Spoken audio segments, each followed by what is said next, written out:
Hello friends, good morning. সবাই কেমন আছো? আশা করি সবাই খুব ভালো আছো। আজকে আবারও একটা নতুন ব্লগে তোমাদের স্বাগত। আমরা কিন্তু বিগত 2 মাস ধরে মুম্বাইতে আছি। মুম্বাইতে কি করছি, কেমন আমাদের লাইফ কাটছে, সেগুলো কিন্তু তোমাদের সাথে শেয়ার করব। আমি কিন্তু স্নান করে নিয়েছি, এবার কিন্তু আমার ভাই গেছে লাঞ্চ নিয়ে আসতে। তো ও আসার পরে আমরা কিন্তু লাঞ্চ করে নেব। তো তোমাদের সাথে তখন শেয়ার করবো লাঞ্চে আমরা কি ডেলি এখানে খাওয়া দাওয়া করছি। তো সেটাই তোমাদের সাথে শেয়ার করবো। আর আরেকটা যেটা দেখাবো, তোমাদেরকে রুম ট্যুরটা করে দেখাবো। যেহেতু আমাদের কিন্তু আজকে মুম্বাইয়ের লাস্ট, আমরা কিন্তু আগামী দিন বাড়ি ফিরে যাবো। তো সেই জন্য তোমাদের সাথে শেয়ার করবো আমরা এই রুমটাতে কতদিন আছি, ব্যাপার সব কিছু তোমাদের দেখাবো। চলো দেখতে থাকো। দেখো আজকে লাঞ্চে আমাদের কি আছে। আজকে আছে চিকেন কষা, একটা সবজি, ডাল আর একটা ভাজা। আমাদের কিন্তু ডেলি এই একই সবজি দিয়ে খেতে হয়। আর চিকেন কষা আমরা ডেলি খাই না, কেননা রান্না কিন্তু খুব একটা ভালো হয় না। তো কি আর করা যাবে, চলো। আমাদের কিন্তু লাঞ্চ কমপ্লিট হয়ে গেছে। এবার কিন্তু আমাদের এই একটু শোয়া বসার পালা, আলসেমিক টাইম। তো কি আর করি, আমি ব্লগ করছি আর তোমাদের সাথে শেয়ার করি আমার বাবা ভাই কি করছে। বাবা কিন্তু শুয়ে শুয়ে সিনেমা দেখছে, অনেক সিনেমা দেখা হয়ে গেছে এতদিনে। আর আমার ভাই দেখো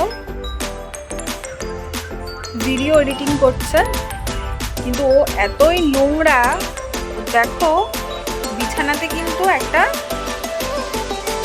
বেডশিটও নেই, ওর অবস্থা এতটাই খারাপ, এতটা খারাপ করে রেখেছে রুমটা। দেখো আমরা গোছাতে চাইলেও ওর জন্য গোছাতে পারি না।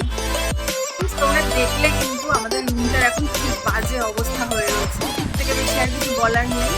তো এরপরে কিন্তু আমি বিকালবেলায় দেখাবো আমাদের রুমটা। দেখো আরও একটা জিনিস শেয়ার করি, এই যে হলো মুম্বাইয়ের রাস্তা ঘাট সব কিছু। দেখো অনেক পাখিও আছে।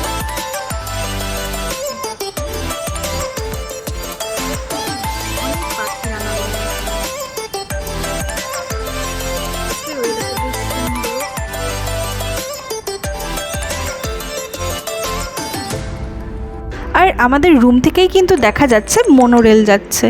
আর সেই সাথে দেখো রাস্তাটা কিন্তু বেশ এখন ফাঁকা আছে।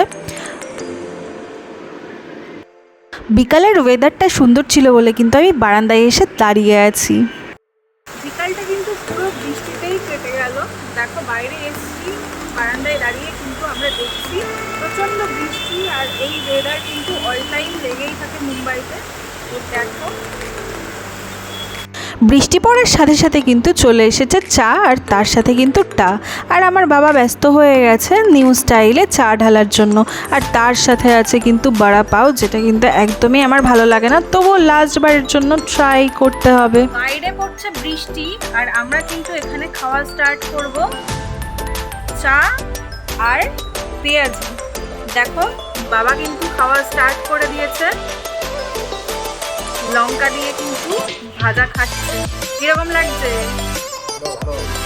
এই যে ভাই নিয়ে এসছে বড়া পাও, এটা ওর খুব ফেভারিট। আমি খুব একটা খাই না, তাও যেহেতু লাস্ট ডে আজকে মুম্বাইয়ে, তার জন্য আর একবার লাস্ট ট্রাই করব।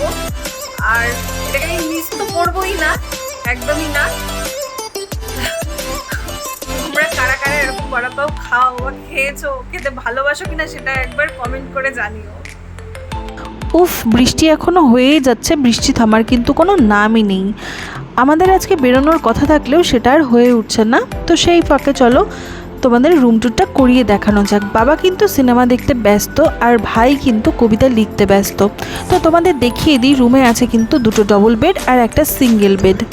এছাড়া কিন্তু বাথরুমটা কিন্তু বেশ ভালো, পয় পরিষ্কার। আর তাছাড়া আমাদের রুমটা কিন্তু পুরো টাইলস দিয়ে গাঁথা। তো এই রুমটার ভাড়া কিন্তু পার ডে 1800 টাকা করে। আর এটা কিন্তু টাটা হসপিটালের একদমই কাছে। তো এছাড়াও ছিল একটা আয়না, যেখানে আমরা সব সময় মুখদর্শন করতাম। আর ছিল কিন্তু ছোট্ট একটা বারান্দা, সেই বারান্দা দিয়ে কিন্তু বাইরের দৃশ্যটা খুব ভালো করে দেখা যেত। আর বাইরের রাতের ভিউটা কিন্তু বেশ অসাধারণ ছিল। আজ কিন্তু আমাদের হোটেলের রুম শেয়ার করলাম। এবার কিন্তু তোমাদের কমিশন, তোমরা